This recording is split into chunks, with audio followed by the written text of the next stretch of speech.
Kidney damage ఉన్న వారిలో ఎటువంటి సింప్టమ్స్ ఆర్ ఎటువంటి లక్షణాలు ఉండొచ్చు అని చూసుకుంటే, ఎర్లీ మార్నింగ్ చూస్తే ఫేస్ అంతా కొంచెం ఉబ్బుకున్నట్టు ఉండడము, వారికి కిడ్నీ ఫిల్టరేషన్ సరిగ్గా ఉండదు కాబట్టి వాళ్ళు ఎక్కువసేపు నిల్చున్నా, ఎక్కువసేపు ట్రావెల్ చేసినా వాళ్ళ కాళ్ళలో బాగా వాపుల్లాగా రావడము, రాత్రిపూట తరచుగా యూరినేషన్‌కెళ్ళడము, లేదా యూరిన్‌లోనే నురగ నురగగా రావడము, లేదా ఎంతసేపు ఎప్పుడు నీరసించి ఉన్నట్టు అనిపించడం, అసలు ఆకలి లేకపోవడము, అవసరం లేకుండా గూడా నవ్వలు, దురదలు బాగా పెడుతూ ఉంటాయి.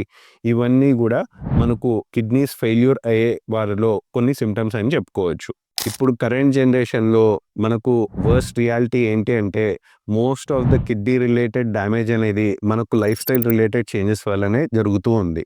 ఎవరికైతే ఈ కిడ్నీ డ్యామేజ్ బాగా పర్మనెంట్ అయిపోతుందో, వారికి లైఫ్ లాంగ్ డయాలిసిస్ చేసుకుంటూ డయాలిసిస్ సెంటర్ల చుట్టూ తిరుగుతూ ఉంటారు. అందుకే డాక్టర్స్ ఏమంటారు అంటే, బెస్ట్ డయాలిసిస్ ఏంటి అంటే ఆల్రెడీ మనకున్న కిడ్నీస్‌ని సేవ్ చేసుకోవడమే అంటారు. And still most neglected organ ఏంటి అంటే మనం కిడ్నీస్ అని చేయవచ్చు. ఎందుకంటే అవి సైలెంట్‌గా ఫెయిల్ అవుతూనే ఉన్నాయి.